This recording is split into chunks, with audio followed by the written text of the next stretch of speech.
Di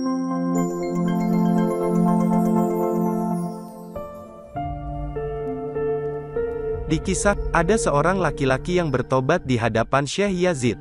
Sebelum bertobat, laki-laki itu dikenal sebagai pencuri kain kafan dari mayat-mayat yang belum lama dikuburkan untuk kemudian dijual kepada tukang kain dan hasilnya digunakan guna memenuhi kebutuhan. Hal itu. Tapi sebelum melanjutkan kisah selengkapnya, sahabat Serambi Kalam bisa menekan tombol subscribe dulu ya, agar channel ini semakin berkembang dalam menyebar dakwah Islam. Dan jangan lupa tekan tombol lonceng agar sahabat mendapat kisah-kisah inspiratif lainnya. Hal itu dilakukannya di tengah zaman masyarakat begitu miskin hingga kain kafan pembungkus mayat pun mereka curi tanpa memedulikan kehormatan si mayit, jenazah. Kondisi serupa namun dalam bentuk yang berbeda juga terjadi di zaman sekarang. Sebagian manusia tak lagi menghormati sesamanya, baik di saat masih hidup maupun sudah tiada. Ketika masih hidup mereka diperlakukan secara tidak hormat. Nyawa mereka dihilangkan dengan mudahnya. Setelah mereka meninggal pun, kuburan mereka banyak yang dibongkar begitu saja. Disulap menjadi bangunan megah tanpa memperhatikan kehormatannya. Itu pula yang dilakukan seorang pencuri kain kafan yang kemudian datang ke majelis Syekh Abul Yazid dan bertobat di hadapannya. Orang-orang di majelis Syekh Abul Yazid sempat bertanya kepada si pencuri kain kafan yang tobat tadi, "Wahai kawan, hal apa yang paling aneh dan mengherankan yang pernah kau temukan? Engkau bukannya biasa menggali kubur di waktu malam?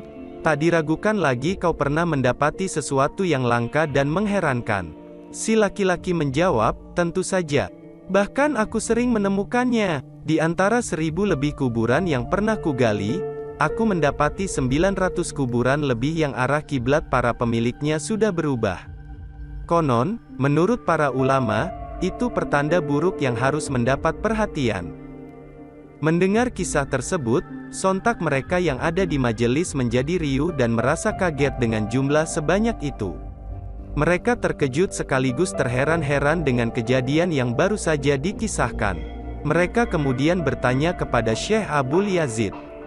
Beliau menjawab, "Menurutku, tak lain penyebab utama wajah mereka berpaling dari arah kiblat adalah ragu terhadap janji Allah dalam urusan rezeki.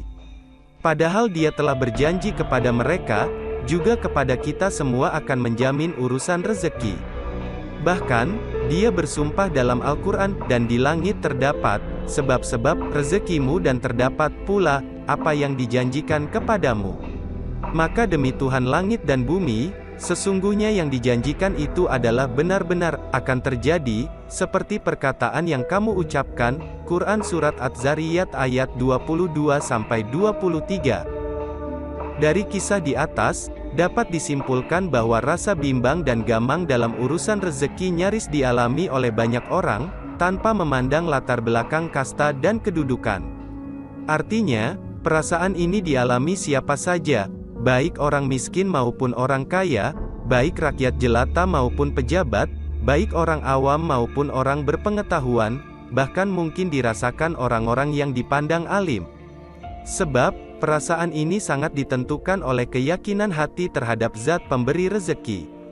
Semakin lemah keyakinan seseorang terhadap rezeki Allah, semakin besar rasa gamangnya.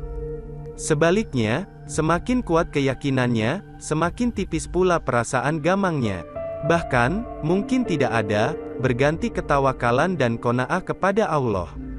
Karena rezeki telah ditetapkan urusannya di langit, sebagaimana dalam ayat lain, dan tidak ada suatu binatang melata pun di bumi melainkan Allah lah yang memberi rezekinya. Quran Surat Hud ayat 6. Wallahu a'lam.